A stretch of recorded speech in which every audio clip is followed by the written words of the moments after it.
Welcome to the Nate Jones Story, live here at my home.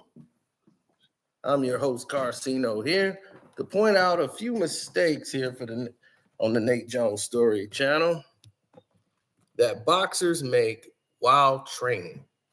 Now, while a fighter is training for a fight, there are a few mistakes that they make that they should not make at all. Okay? Mistake number one is listening to people who don't fight for advice on fighting. People mean well. They do. They mean well. They go out their way to tell you all the things that you need to be doing. You should put your trust here. You should put your trust there. But stop. People, stop. And I do mean stop.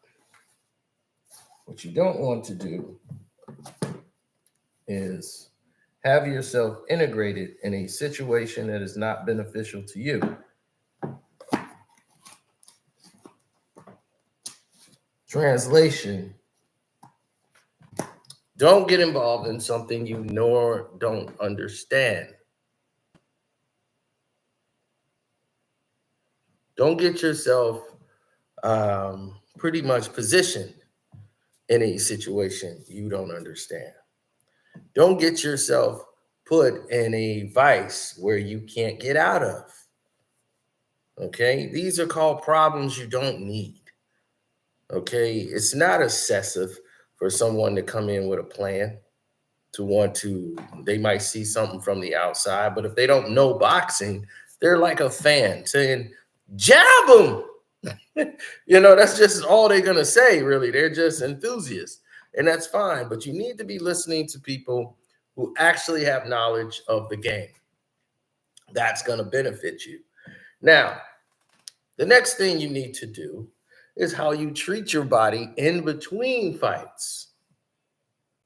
Okay? It's okay to have that one day you splurge, right? But you need to stay and get back on discipline depending on what type of fighter you are.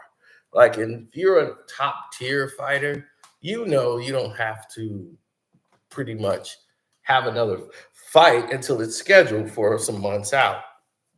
But if you're a young up and coming fighter, they might call and say, hey, we got a guy that stepped out. How far are you off weight? Or are you on weight? And you might be needing a call. You want to make sure you stay ready so you don't have to get ready. So don't balloon too far up past your weight, meaning your walk around weight should not be the weight that you consistently stay at when it's time for a fight or a camp to cut weight. Cutting weight is a lot of factors. You're cutting out bad vices, things that add weight, like sugar. Sugar should not be used in boxing unless you're using it in the right format. Certain sugars are good, certain sugars are bad. Candy. Eliminate candy. Unless you're used to taking candy and burning that off with your natural energy, candy shouldn't even be included in your everyday workout. Soda, get rid of it. There should be no sodas. It basically shouldn't even be Gatorade. Okay, water should be infused water. Should be a very good common substitute. Instead of choosing foods with high protein but a lot of salt and things for your meals, use oatmeal. Oatmeal and cereal. But I like oatmeal more than anything. If you're going to use cereal, don't use milk, use water. I know that sounds terrible, right? Water on flakes. And if you're going to eat cereal, bran flakes. Anything with bran, with fiber. Fiber will help you go to the bathroom, get your organs together, get everything cleaned out of your system, because that's what you need. Your system is probably corroded with a lot of junk that's blocking you and keeping you from being essentially great. So you want to get all that stuff out of your system so that you can go ahead and be spectacular. Be the spectacular person that you want to be.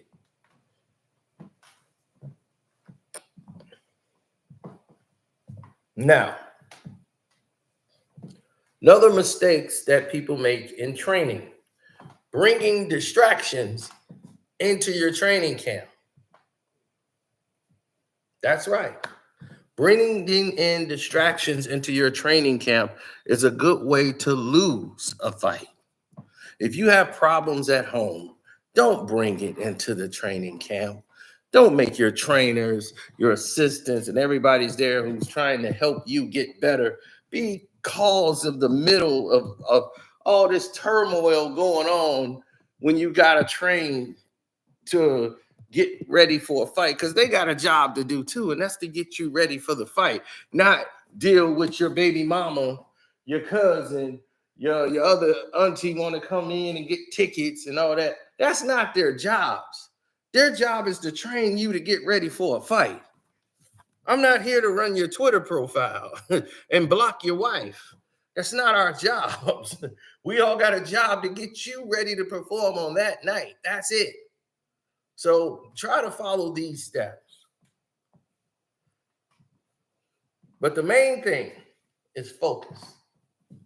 Extreme focus. No star fighter should ever be running their social media profiles. They was like, man, you don't want to have those people share your personal information. Not your personal page. You have a professional page. You can have another page that's for your personal. Your commercial public page should be just for that. So you can go ahead and take your public page, have one of your homeboys, your lackeys or whatever, or whoever your friends you grew up with, let them run that. I'd be like, dude, you run this. You have a job to do. Your job is to go through this fan mail, whatever, you running that page. That's your job. You should not have to be attached to this, because this ties into distractions that you're bringing into the gym. So you want to minimize that as much as possible. As much as possible, because it's only going to tear you down and lessen your chance for victory.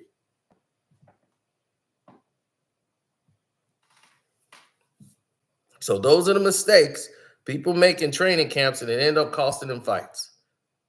So don't forget to subscribe, hit the notification bell, and definitely become a member to the Nate Jones Story. I'm out.